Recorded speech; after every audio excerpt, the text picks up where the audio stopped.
There is a moment that changes everything. Not a dramatic moment. Not the moment of a great victory or a great defeat. Not the moment when fortune finally cooperates or finally withdraws. Not the moment when the thing you have been pursuing for years finally arrives or finally reveals itself as permanently out of reach. A quieter moment than any of those. The moment when you stop. Not the stopping of exhaustion. Not the stopping of defeat. Not the stopping of a man who has tried everything and found nothing working and has run out of options and has nothing left to do but be still.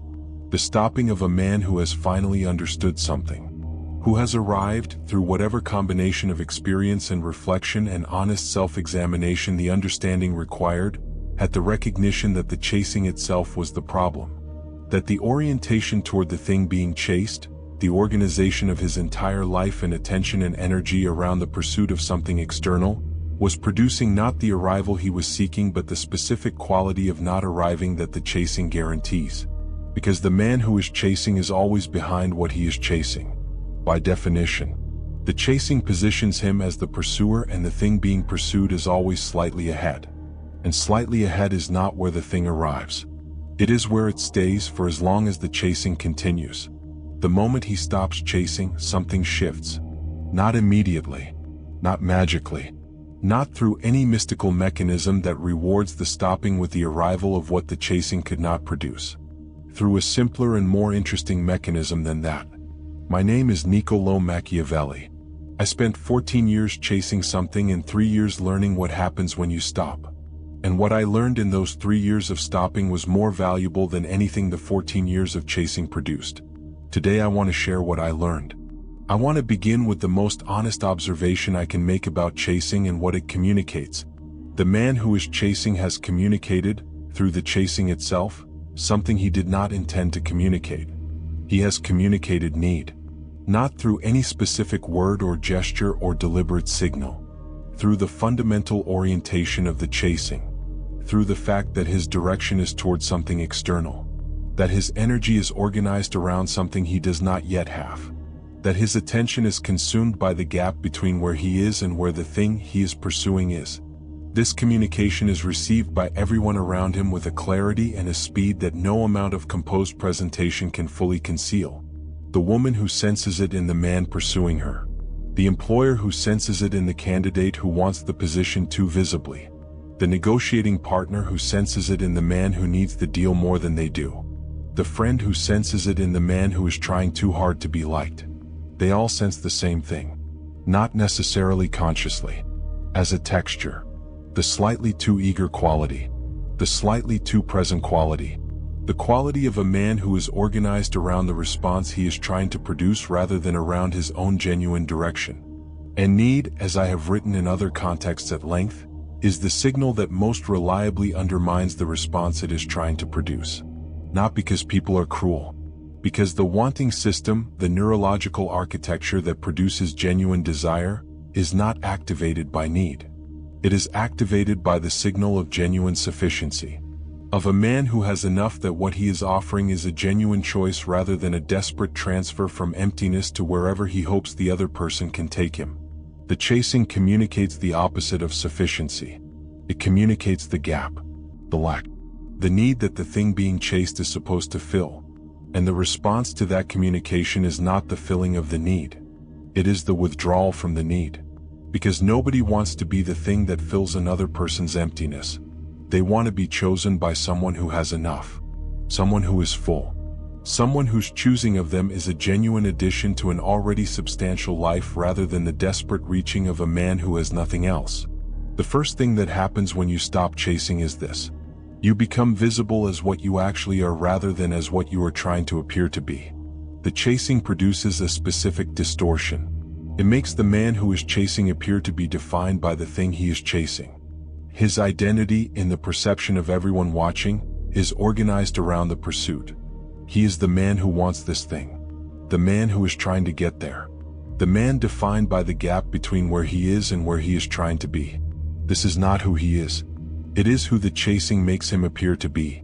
When he stops chasing, the distortion ends. What becomes visible is not the pursuing man but the actual man, with his actual qualities, his actual direction, his actual depth and capability and character, no longer obscured by the specific performance of pursuit that was concealing them. I observed this across my career in Florence with a regularity that eventually made it entirely predictable. The man who stopped pursuing a position and returned to the genuine work that made him worth the position in the first place frequently found that the position arrived when the pursuing had been abandoned. Not because the stopping magically produced what the pursuing could not. Because the stopping revealed what the pursuing had been concealing. The actual man, who had been there all along beneath the pursuing. And the actual man, it frequently turned out, was more compelling than the pursuing man had been.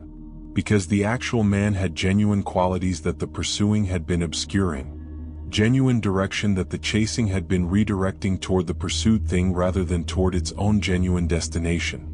Genuine capability that the chasing had been consuming in the service of the pursuit rather than in the service of genuine development. Stop the chasing. Let what is actually there become visible. What is actually there is almost always more than the chasing was allowing to be seen. The second thing that happens when you stop chasing is this. Your energy returns to you. The chasing consumes energy at a rate that most men who are chasing do not fully account for. Not the obvious energy of the active pursuit. The deeper, more continuous energy of the orientation itself. Of maintaining the posture of pursuit. Of monitoring whether the pursuit is progressing. Of managing the anxiety that attends any pursuit whose outcome is uncertain and whose progress is dependent on the response of something external. This energy consumption is continuous. It runs in the background of everything else the pursuing man is doing. It divides his attention between whatever he is nominally engaged in and the pursuit that is always pulling a portion of his attention toward its progress or lack of progress. The man who is having a conversation while pursuing something is not fully in the conversation. A portion of his attention is elsewhere, on the pursuit, on how the conversation might relate to the pursuit, on whether the person he is talking to might be useful to the pursuit. The man who has stopped chasing is fully in the conversation.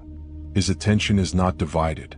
The portion that was being consumed by the maintenance of the pursuing orientation has been returned to him, and he can direct it toward whatever is actually in front of him with a quality of presence and engagement that the pursuing man could not produce. I experienced this directly in the months following my exile from Florence. The enormous energy that had been consumed by the daily management of the political relationships and the political positioning and the political pursuit that my position in the chancery required was suddenly returned to me, with nowhere to direct it but the work itself. The thinking and the writing and the honest examination of everything I had seen and what it meant. And the quality of the work that the returned energy produced was different from anything I had produced while the energy was being divided between the work and the pursuit of the position that the work was supposed to serve. The work, when it had the full energy rather than the divided energy, was better. Not more ambitious, more itself, more honest, more precisely what the thinking actually produced rather than what the thinking produced filtered through the consideration of how it would be received by the people whose positions I was trying to maintain. Stop the chasing. Let the energy return. And then direct the returned energy toward the thing that actually deserves it. The work. The genuine building. The patient, daily, unglamorous development of what you are actually capable of producing when all of you is available to produce it. The third thing that happens when you stop chasing is perhaps the most counterintuitive and the most important. The thing you were chasing frequently begins to move toward you. Not always. Not guaranteed. Fortune is real and its cooperation is not within your control regardless of your orientation. But frequently, with enough consistency that I observe it as a pattern rather than an exception. And the reason it happens is not mysterious once you understand the mechanism. The man who stops chasing stops sending the signal of need. And the signal that replaces need, the signal of a man who is genuinely absorbed in his own direction, who has enough that the specific thing he was previously chasing is no longer the organizing principle of his life, is a completely different signal. It is the signal of sufficiency, of genuine direction, of a man who is pointed at something and moving toward it and whose movement is not dependent on any particular external response to continue. And that signal, as I have described in other contexts, is one of the most compelling signals available in human interaction. It activates the wanting system in a way that the signal of need never does.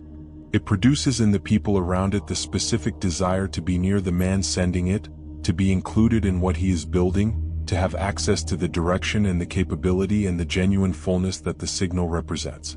The man who was chasing and could not produce this response in the people he was pursuing, who found that his pursuit produced withdrawal rather than approach, frequently finds that the stopping of the pursuit produces the approach that the pursuit could not. Not because the stopping is a strategy designed to produce the approach. If it is a strategy, it will be detectable as a strategy and it will not produce the response. Because the stopping is genuine. Because the man has genuinely redirected his energy toward his own direction and genuinely stopped organizing his life around the pursuit. And the genuineness, as always, is the thing that produces the genuine response.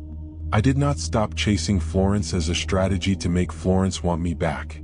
I stopped chasing Florence because I had run out of ways to chase and had nothing left to do but return to the work itself. And from that genuine return to the work, from the genuine stopping of the pursuit and the genuine redirection of energy toward what was actually mine to build, came the work that eventually produced more genuine connection to Florence than the chasing had ever produced. Not the political position I had lost. Something more durable. The understanding that has kept my name alive in Florence and everywhere else for 500 years. That was not the outcome I was chasing. It was the outcome the stopping made possible. The fourth thing that happens when you stop chasing concerns self-worth, and it is the thing I consider most important in everything I am describing today. The man who is chasing has implicitly accepted a particular valuation of himself. He has accepted that he is worth less than the thing he is chasing. That the gap between where he is and where the thing he is pursuing represents a gap in his own worth that the arrival of the thing will close. This acceptance is the deepest problem with chasing. Not the energy it consumes. Not the need it communicates. Not the distortion it produces in how he is perceived. The implicit acceptance that his current worth is insufficient. That he needs the thing he is chasing to be what he should be. I observed the consequences of this acceptance across my career with a consistency that was sometimes painful to witness. Men who had built genuine capability and genuine character and genuine depth of understanding, who were in every meaningful sense worthy of the positions and the relationships and the recognition they were pursuing, diminished themselves through the act of pursuit because the pursuit communicated something about their self-assessment that the thing being pursued could never fully correct. Even if they got the thing. Even if the pursuit succeeded and the position arrived or the relationship was secured or the recognition was finally extended, it arrived to a man who had spent years communicating, through his pursuit, that he did not believe he deserved it without the pursuit.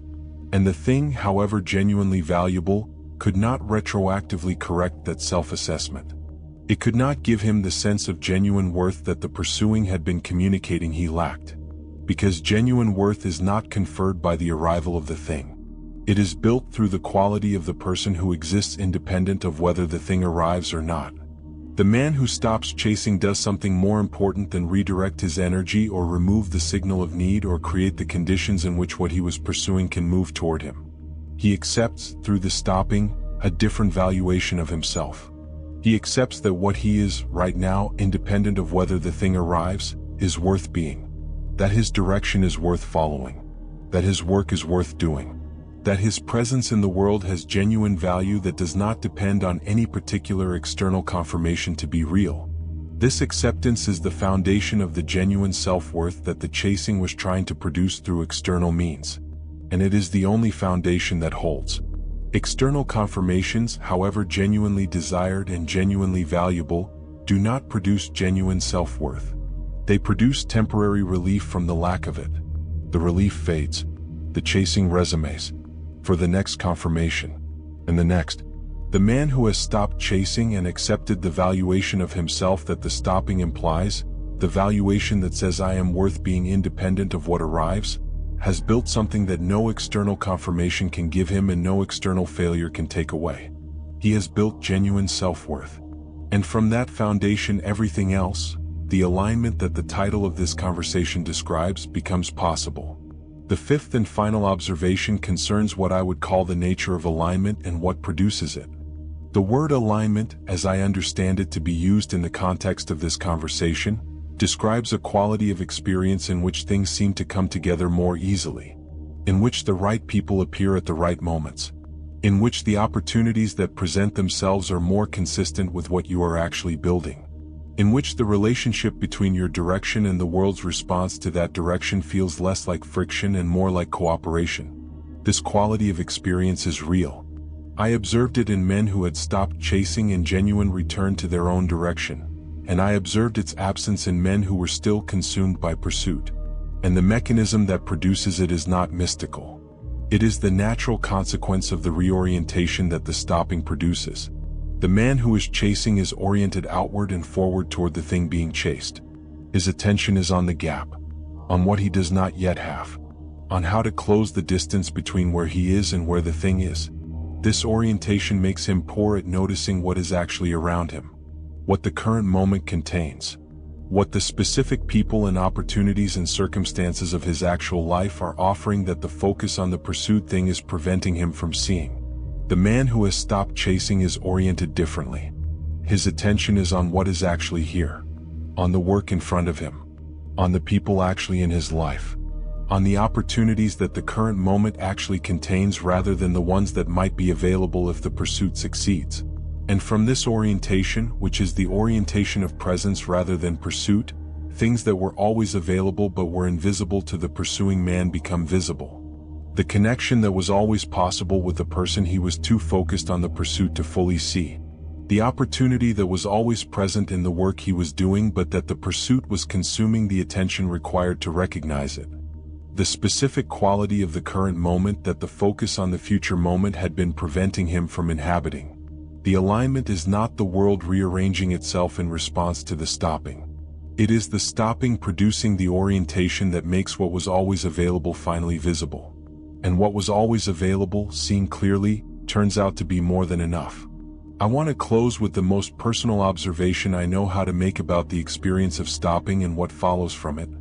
In the months following my exile from Florence, I experienced the specific quality of having nothing left to chase. The position was gone. The income was gone. The daily engagement with the political life of the city that had been the organizing principle of my adult existence was gone. And with it went the specific orientation of pursuit that had been the background condition of everything I had done across 14 years of service. I did not choose to stop chasing. The chasing was stopped for me by circumstances I could not control. But what followed the stopping was something I did not anticipate. A quality of clarity that the chasing had been preventing. Not immediately. The first months of exile were consumed by the specific grief of loss and the specific anxiety of uncertain future and the specific humiliation of a man who had been stripped of everything he had built. But as those months passed and the grief and the anxiety and the humiliation began, slowly, to settle into something quieter, what emerged from beneath them was something I had not had access to for a long time. The actual work. Not the work in service of the position. Not the work filtered through the consideration of how it would be received by the people whose approval was required for the position to be maintained. The actual work. The thinking that was worth doing because it was true rather than because it was useful to someone who needed it to be true. And that work, done from the stopped position, done without the chasing and without the need and without the specific distortion that 14 years of pursuit had introduced into everything I produced, was the best work I ever did. The Prince was written by a man who had stopped chasing. Not by choice, by circumstance. But the stopping, however it arrived, produced the conditions in which the genuine work became possible. In which the full energy was available. In which the direction was genuinely mine because there was nothing left to organize it around but what was actually mine. And what was actually mine, given the full energy and the genuine direction and the stopped orientation of pursuit, turned out to be enough. More than enough. 500 years of enough. The stopping did not give me back what I had lost. It gave me something I had never had while I was chasing. The actual work, done without the chasing, valued without the external confirmation, built for its own sake and for the sake of what it was genuinely worth rather than what it was worth to the people whose positions I was trying to maintain. Stop chasing. Not as a strategy. Not as a technique for producing the arrival of what the chasing could not produce. As the genuine recognition that what you are, right now, independent of what arrives, is worth being. That your direction is worth following. that your work is worth doing, that the current moment, inhabited fully and without the distortion of pursuit, contains more than the pursuing man can see, and that what it contains, seen clearly and inhabited fully, is enough, has always been enough. The chasing was preventing you from knowing that. Stop and know it.